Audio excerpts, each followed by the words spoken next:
se sinta separado, tá? Estamos todos aqui para viver e beber da mesma graça. Mas eu não queria começar com o texto do Evangelho. Eu queria começar essa pregação nessa noite com um texto de Atos dos Apóstolos. Nós estamos no capítulo 22, teremos alguns poucos capítulos a encerrar. A gente está encerrando essa semana o tempo pascal. Então, na verdade, esses últimos dias a gente meio que vai pular alguns textos, né? Para chegar a Pentecostes. A gente volta, né, ao texto do capítulo 2 no domingo. Mas eu queria dar andamento ao que acontece hoje. São Paulo, ele é preso por causa do nome de Jesus. E a sua prisão é motivo de grande contenda. E aí, diante da realidade, Paulo é muito esperto. Ele sabe que ali tinha fariseus e tinha saduceus. Para a gente entender aquilo que o próprio Lucas explicou no texto. Os saduceus, eles não acreditavam na ressurreição. Para os saduceus, que é um dos partidos do judaísmo, então o judaísmo tinha como que partidos, como que tinha linhas, né? Hoje as pessoas às vezes costumam dizer, aquele ali é carismático, aquele ali é tradicional. Já ouviram falar da igreja católica assim? Aquele ali é desse jeito. Pois bem, os judeus também tinham seus partidos. E os saduceus, eles não acreditavam na ressurreição. Eles não acreditavam na vida após morte. Eu não sei que fé eles tinham, né? Que modo eles tinham. É o judaísmo, só para a gente entender, final do século II antes de Cristo, o conceito de ressurreição, de vida após morte, já estava muito definido entre os judeus. Então, quando Jesus ressuscita, e ele ressuscita para uma vida nova, para a eternidade, isso já está sedimentado no coração, sobretudo, desses que nós chamamos de cristãos. Já os fariseus, como diz o próprio texto, acreditam numa coisa ou em outra. Ora acredita que tem um anjo, ora acredita, enfim, mas não é consistente a fé. E aí o que Paulo usa? E Paulo usa com atrevimento, ele fala, eu sou fariseu, filho de fariseu, e vocês estão me julgando porque eu estou falando da ressurreição dos mortos? Quando ele falou isso, começou um alvoroço. Parece que ele fez de propósito, né? E aquele alvoroço fez com que Paulo fosse lançado de novo no cárcere. O cônsul pega Paulo e lança no cárcere. Paulo, nesse instante, ele arroga sobre si, porque ele teve família romana, então ele arroga sobre si o direito de ser cidadão romano. E ele pede para ser julgado em Roma. Porque ele sabe que se ele ficasse ali, a morte seria iminente, né, diante daquilo. Mas o que me chama mais atenção é que na noite seguinte, ele ficando preso, o Senhor apareceu para ele, é o versículo 11 do capítulo 22, e diz assim, assim como tu destes testemunha de mim aqui nessa terra, e está se referindo à Judéia e por onde Paulo passou e viajou, eu quero que dês testemunha de mim também em Roma. Se a gente pensa na vida de Paulo, ele já tinha escrito um determinado momento, uma das cartas, né? Para mim, eu não sei o que é melhor, lembra comigo? Morrer é lucro, porque eu vou para o céu, em outras palavras, né? Mas ficar é bom porque eu estou evangelizando. E ele entende que ele precisa ficar. Paulo já tinha muito claro que se ele morresse, ele ia para o céu. Ele não tinha nada a perder. Mas o Senhor de repente disse para ele, você precisa ainda ser minha testemunha em Roma. Eu queria chamar a atenção e fazer essa leitura a partir da nossa vida hoje, porque em muitos momentos a gente vive numa sociedade muito imediatista, é ou não é verdade? Cada vez mais a tecnologia, sobretudo, nos está colocando com a rapidez dos fatos, das circunstâncias. Às vezes as notícias nem chegaram, já correu, né? E corre em WhatsApp, e corre por um jeito, tudo está muito rápido. E da mesma forma, às vezes a gente quer soluções rápidas.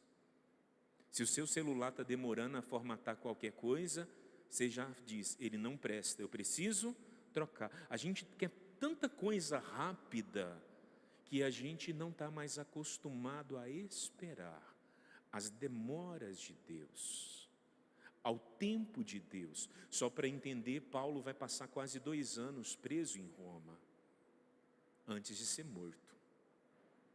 Ele fica preso em domicílio, tem um guarda na porta. Quando você vai a Roma, você tem a oportunidade de ir na casa onde Paulo ficou preso, no lugar onde que depois, posteriormente, foi seu martírio, né?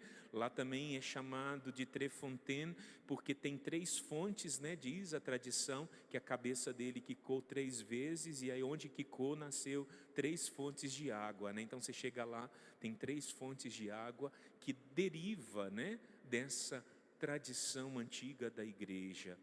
Mas eu queria falar desse tempo que ele ficou preso, que o Evangelho não diz.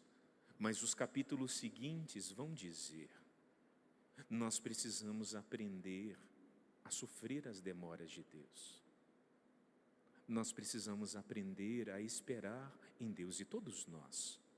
Eu digo nas situações das nossas famílias, eu digo em relações a emprego, a circunstâncias pessoais, a discernimentos de vida. Nós precisamos aprender a esperar. O Salmo é sempre uma resposta, né, à leitura, sobretudo a primeira leitura, e hoje a gente vê o salmista dizendo: guardai, meu Deus, em vós eu me refugio. Essa é a oração de alguém que confia. Embora o texto é carregado de alegria, né? Eu bendigo, me aconselha, de noite me adverte, está ao meu lado, meu coração está em festa. Eu não sei se Paulo ficou em festa 2 anos preso. A gente não pode medir sentimentos, emoções, né? Não tem como, embora algumas cartas que ele também escreve de Roma podem dar conotação do que ele viveu. Nós estamos falando de um Paulo maduro, seguro na fé. Mas esse eu preciso que dê testemunha. E o que ele testemunhou? Preso. Irmãos, não mudou nada. Ele continuou? Vamos repetir?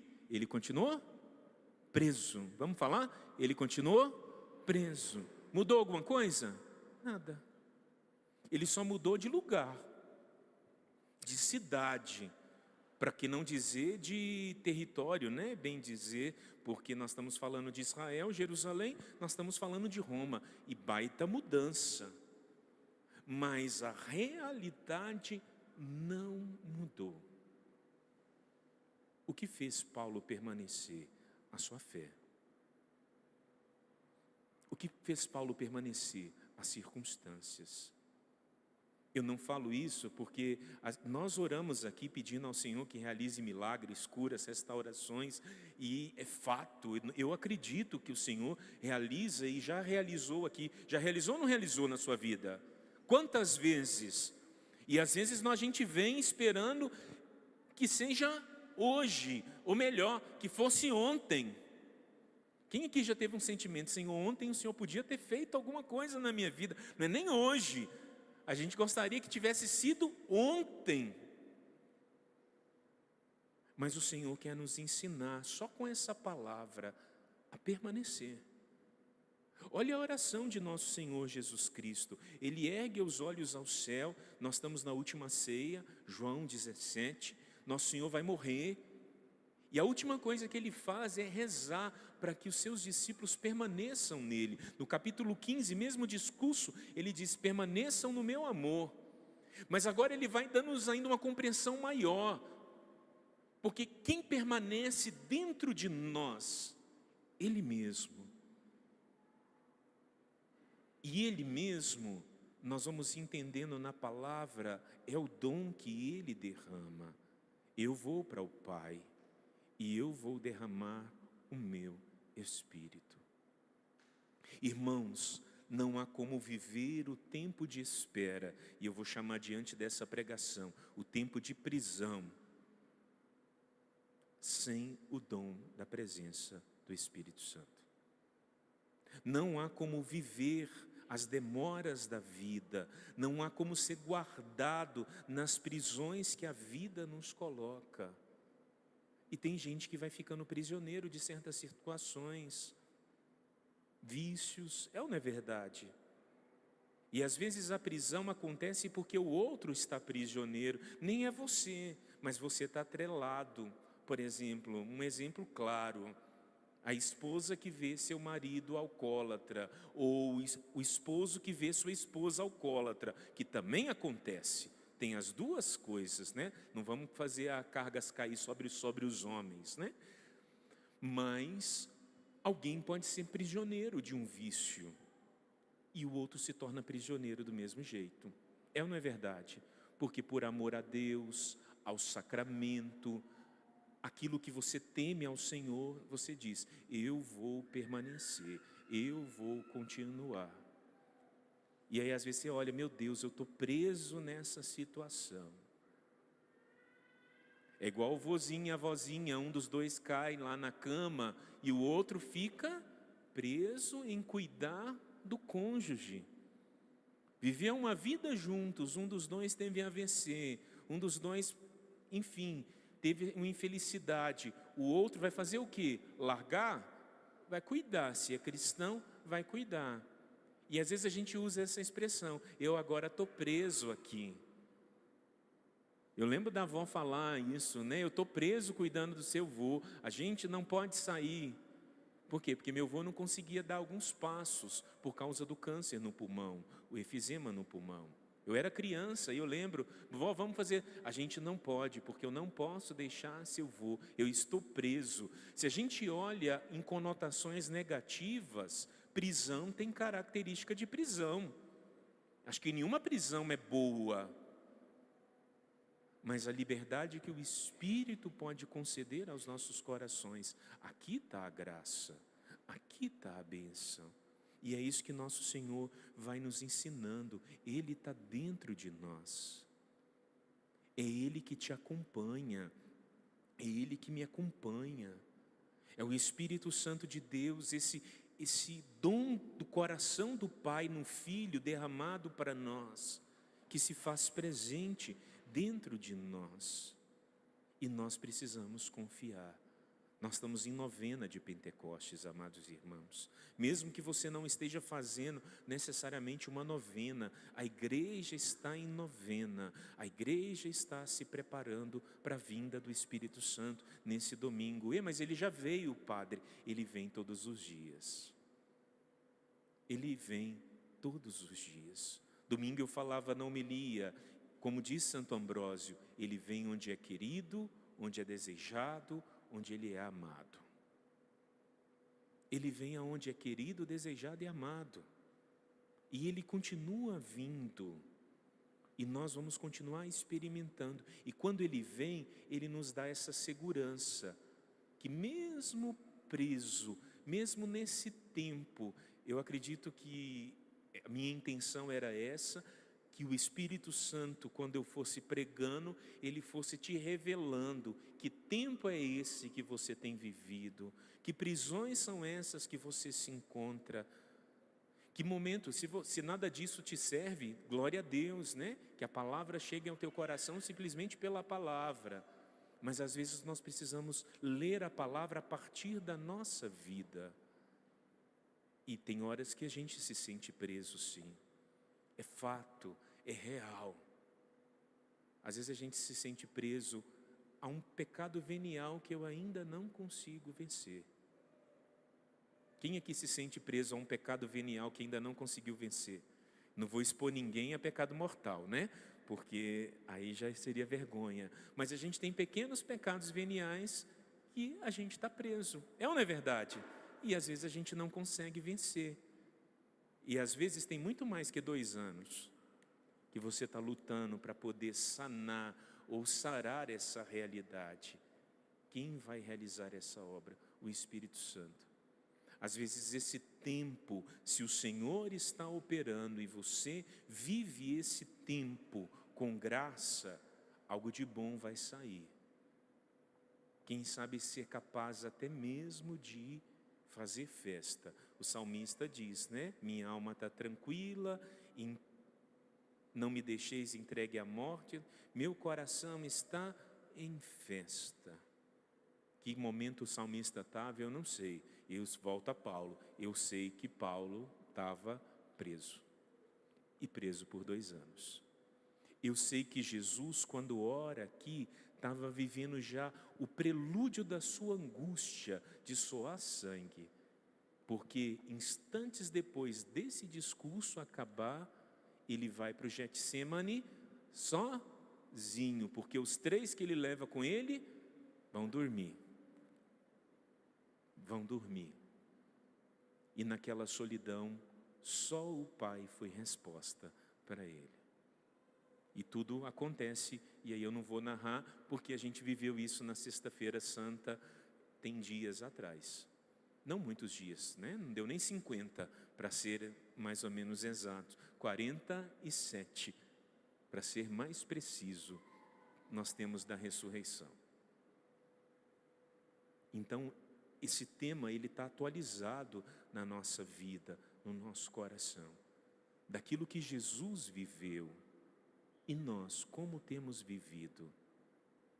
E aqui, irmão, para nós rezarmos, e nós vamos rezar sim, pedindo ao Senhor que nos ajude a entender a partir da palavra. Mas eu queria chamar a sua atenção só no Evangelho.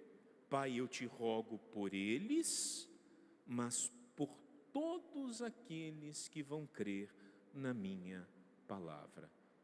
Coloca a mão sobre o teu coração. Você crê na palavra? Agora olha para o padre aqui. Você faz parte dessa oração. Continua com a mão sobre o teu coração. Jesus rezou por você. Essa profecia, quando ele diz, por todos aqueles que vão crer na minha palavra, você está unido nessa profecia. Você consegue tocar a dimensão disso? Dessa oração, a minha e a nossa é pequena, perto da oração que ele já fez por você. E qual foi a oração que ele fez? Pai, que estejas em mim, esteja nele, como eu estou em ti. E aqui eu quero te dizer, você não está sozinho. Uma das coisas que o Espírito Santo traz ao nosso coração é a certeza de que eu não estou sozinho. E aí a gente pode entender Paulo, eu estou até preso, mas eu não estou sozinho. Eu estou passando por muitas prisões, lembra das suas, pequenas ou grandes, você pode ter passado ou está passando. Você não está? Me ajuda? Você não está? Pronto, agora a gente precisa pedir ao Senhor que Ele realize essa obra de convencimento na nossa vida. O mesmo Espírito Santo que vai te dar a graça, como deu a Paulo, de viver, seja 1 mês, 2 ou 2 anos de provação, ou uma vida de provação. A Preta, eu olhei para você, Preta, não tem como. Sua palavra de vida, né, sacudida pela tempestade sem alívio. Quem tem uma palavra assim, vai ter uma vida de tempestade. O Senhor um dia disse a Preta, não foi isso, minha irmã? Então, nós vamos ter às vezes uma vida de provação. Mas mesmo na vida de provação, eu não estou sozinho. Eu quero pedir para mim e para você, o que Ele vai fazer a mais, eu não sei nessa oração, mas eu quero pedir ao Senhor que Ele revele a presença dEle para nós. Gente, tem coisa bonita, é a presença de Deus. Tem coisa encantadora, é a presença de Deus. Às vezes a presença de Deus se dá num sorriso de alguém. Às vezes a presença de Deus se dá numa palavra que alguém te dirige. Lembrei de você, rezei por você. É ou não é verdade? É bom quando alguém diz, eu lembrei de você hoje. Eu fiz aquela comida e eu lembrei de você, que você gosta. Eu não sei quanto a vocês, mas só de ser lembrado já é uma coisa boa. Se traz ainda comida, né? Hoje alguém que lembrou de mim me mandou queijo. Eu lembrei de você, Te mandei, gente, que coisa boa para um mineiro ganhar uma rodela de queijo. Ganhei a lua hoje, né? Entende? Eu lembrei de você. Deus está conosco e nós precisamos redescobrir a presença dEle. Eu orei ao Pai que conceda a minha presença. Essa é a oração de Jesus. Olha que coisa mais bonita. Eu orei ao Pai por aqueles que estão aqui, falava dos apóstolos, e por aqueles que vão crer na minha palavra, você, para que tenha a minha presença. Hoje, pela força do Espírito Santo, eu quero pedir para mim e para você que o Senhor venha nos conceder a graça da sua presença. Tem uma canção simples, aquela música que diz: bem aqui uma presença suave se fez. Vamos pegar, acho que só tem que mudar o tom, mas vamos rezar com essa oração, pedir aos irmãos que possam cantar, e vai te ajudar. Vai fechando os seus olhos, vai fechando os teus olhos com a mão sobre o teu coração e peça ao Senhor a graça de ser envolvido por essa presença hoje. Uma presença de Deus que nos toca, que nos restaura. Quem sabe o Espírito quer aparecer como apareceu a Paulo naquela cadeia, naquela noite, naquela prisão, e dizer para você: eu quero que você ainda dê testemunha mais adiante. Eu quero que você seja minha testemunha. Acredite nisso. Acredite que o Senhor vai fazer da tua vida uma testemunha. E uma testemunha é alguém que pode dizer: eu vivi, eu conheci o Senhor me restaurou, o Senhor me transformou, a minha vida foi curada, a minha vida foi liberta, porque Ele é o meu Senhor. Uma testemunha sempre diz no passado, porque o Senhor passou pela vida dela, mas ela diz no presente, porque ela continua pertencendo ao Senhor, porque o Senhor continua passando em sua vida. E hoje eu quero pedir por mim e pelos meus irmãos: Senhor, realiza em nós essa obra e faz-nos experimentar a sua presença, Senhor, nessa noite, Senhor. Muito obrigado, Senhor. Obrigado, Senhor.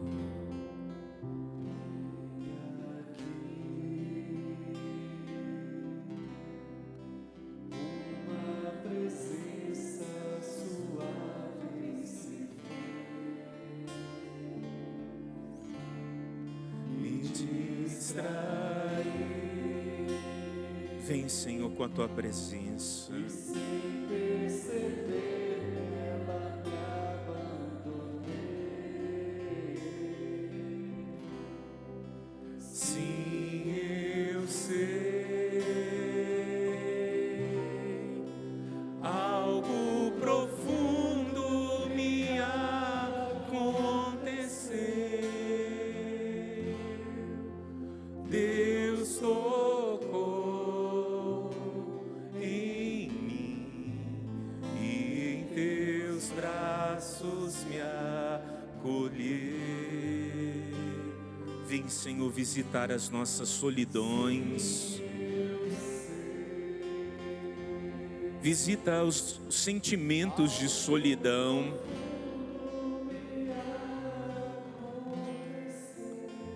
Os momentos em que eu pensei: Senhor, esquecestes de mim, Senhor. Eu quero tua ajuda hoje, Senhor. Eu quero experimentar a tua presença, Senhor, verdadeiramente sobre a minha vida, sobre o meu coração, Senhor. Bem aqui, Senhor, bem perto de mim, Senhor. Toca a minha vida, toca o meu ser, Toca a minha vontade, o meu querer, a minha mente, o meu entendimento, Senhor. Ajuda-me, Senhor.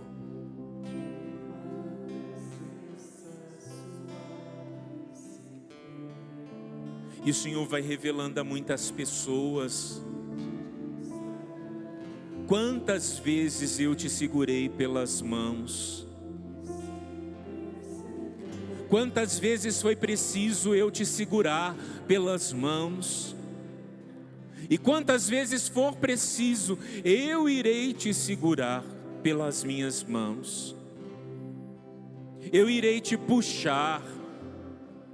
Se andares para longe novamente, eu irei te puxar, porque me pertences.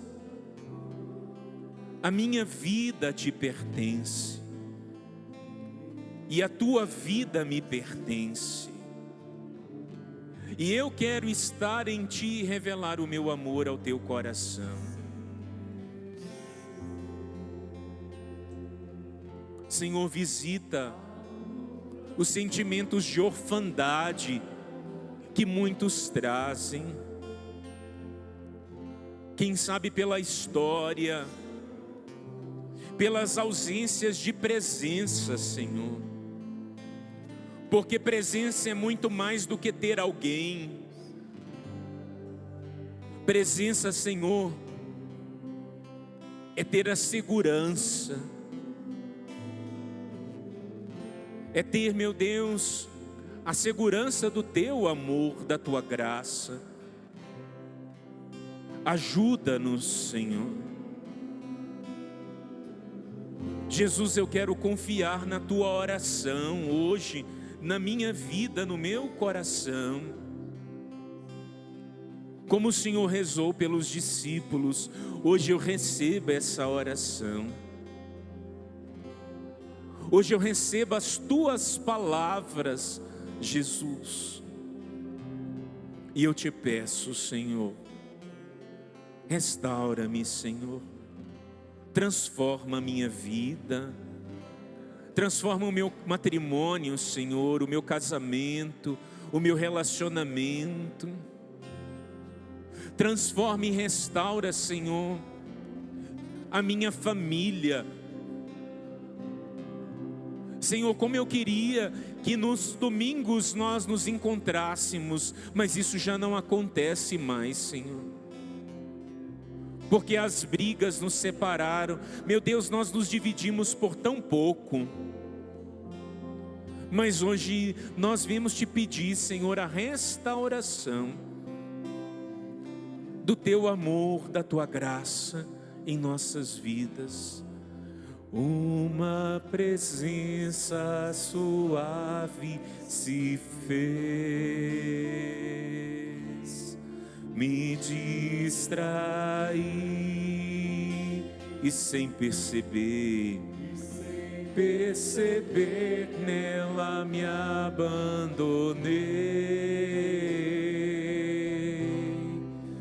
Sim, eu sei,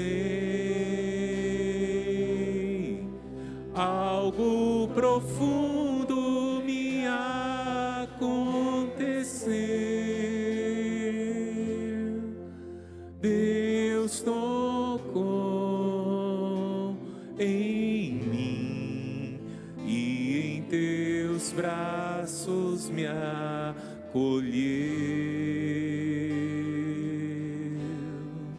Sim, eu sei, algo profundo me aconteceu. Deus tocou em mim e em teus braços me acolheu.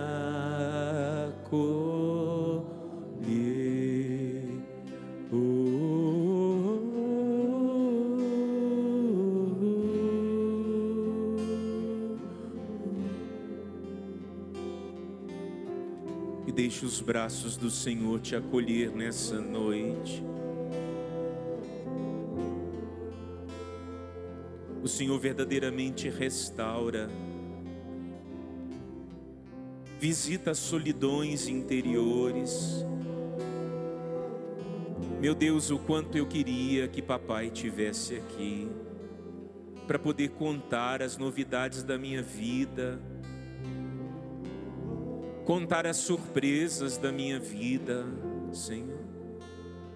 O quanto eu queria que a minha mãe tivesse aqui, Senhor, para escutar, dividir comigo, Senhor, os tempos e os momentos, Senhor. O Senhor visita muitos corações que por causa do luto, por causa das perdas, trazem esse sentimento de presença muito ferido, machucado.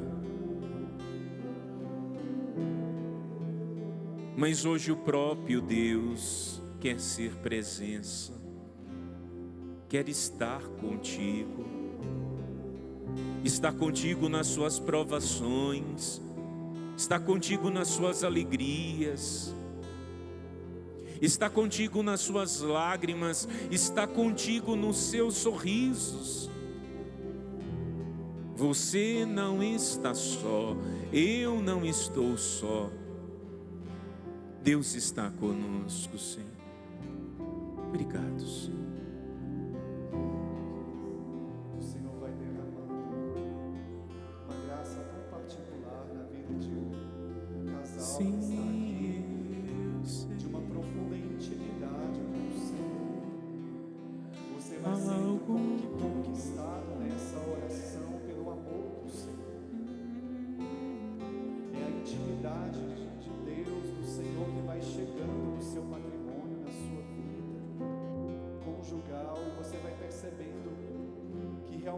Hoje você precisa recolocar o Senhor no centro da sua casa, do seu matrimônio, e essa intimidade vai sendo restabelecida na oração.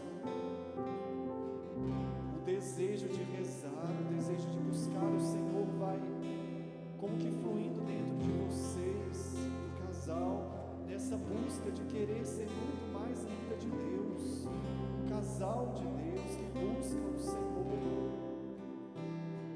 E essa experiência vai sendo como que reconquistada dentro do coração de vocês. Sim, eu sei. Algo profundo me aconteceu. Deus tocou em mim e em teus braços colheu. Sim, eu sei, algo profundo me aconteceu.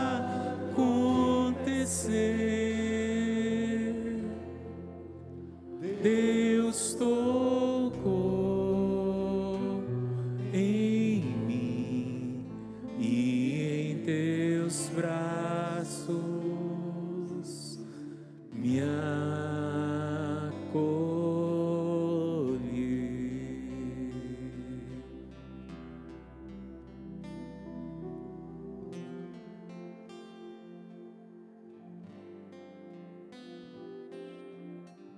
Eu era bem novo, não era padre ainda. Eu me lembro conversando com uma senhora dessas de oração a longas datas. Ela me fez a pergunta: quanto tempo eu vou ter que rezar para? Eu me lembro que eu não tinha resposta e eu dizia: não sei. Que era verdade? Não sei. Mas esses dias e sobretudo nesses últimos dias, rezando com essas palavras da Escritura, já tem alguns dias, e hoje sobretudo, eu ia tendo esse entendimento, esse tempo de demora, que para nós parece demora, às vezes para muitos outros se torna testemunho de fidelidade. Esse tempo entre aquilo que nós pensamos, mas que nós permanecemos firmes porque acreditamos, como Paulo ficou preso 2 anos, até morrer, até o seu julgamento, né? E ele morrer, foi o suficiente para a igreja de Roma amadurecer. E como a igreja amadureceu, tanto Paulo como Pedro, a tradição vai dizer que Pedro acaba morrendo antes, né? Então a gente não sabe se eles se cruzaram, encontraram, viveram, mas a igreja de Roma amadureceu. Qual que é o fruto disso? O fruto disso está a longo prazo. E ele é narrado por essa perseverança que a gente vê no mistério da igreja.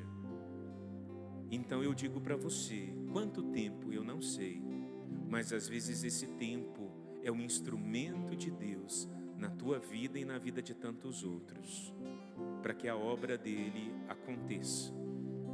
E quem sabe só o tempo já é um testemunho. Entenderam o meu raciocínio? Eu acho que chega também a muitos corações como resposta, porque muita gente tem essas perguntas, acredito que não é só eu. Quanto tempo eu vou esperar para ver isso? Quanto tempo, né? Vai demorar, Senhor?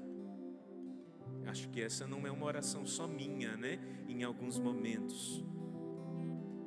Mas, não tendo resposta, a gente se alimenta da palavra.